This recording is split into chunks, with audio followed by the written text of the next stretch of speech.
সিঁদুরটা পরিয়ে দাও।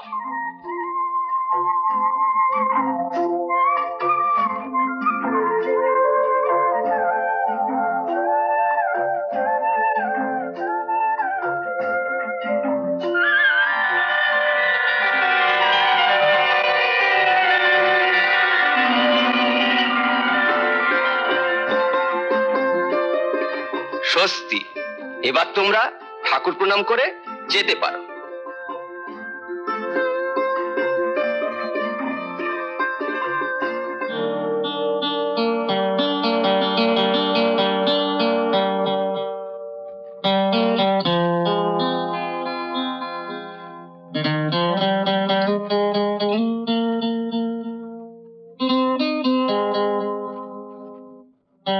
বিপাশা,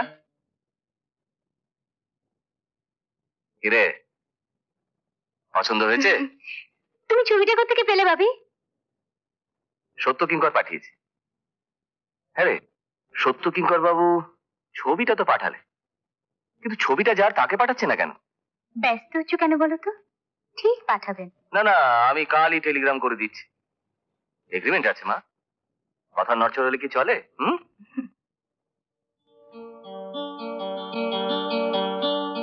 না, কথার ঠিক রাখতেই হবে। সুপ্রসন্ন, হ্যাঁ বাবা। রেজাল্ট বেরোবার পর কদিন তো বেশ বিশ্রাম আর আনন্দে কাটলো। এবার সংসারের দিকে একবার তাকাও। হ্যাঁ শোনো, তোমার একটা বেশ ভালো কাজের ব্যবস্থা আমি করেছি। চাকরি? ভেবেছিলাম ডক্টরেট করব। তাতে দুটো ডানাই গজাবে। তার চেয়ে রাজীব ঘোষের ফার্মে চাকরি নিলে আখের তোমার ভালোই হবে।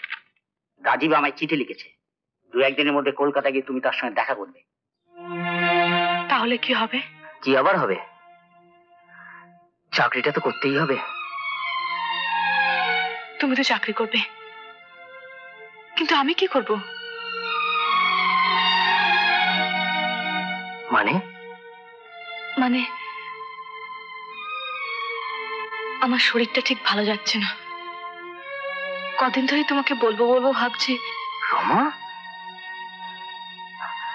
আরে দূর, তুমি ওই নিয়ে একদম ভেবো না। আমি ওখানে গিয়েই একটা থাকার বন্দোবস্ত করে তোমায় নিয়ে যাব। মাকে কিছু বলতে পারিনি, 2 দিন পর তো জানতে পারবেই। কলকাতায় গিয়ে কোথায় উঠছো, কোন কোম্পানিতে কাজ করছো, সব চিঠি লিখে জানিও। তুমি আমায় চিঠি দিও, তোমার চিঠির মধ্যে যেন তোমায় দেখতে পাই। ভুলে যেও না, তুমি আমার বিবাহিতা স্ত্রী।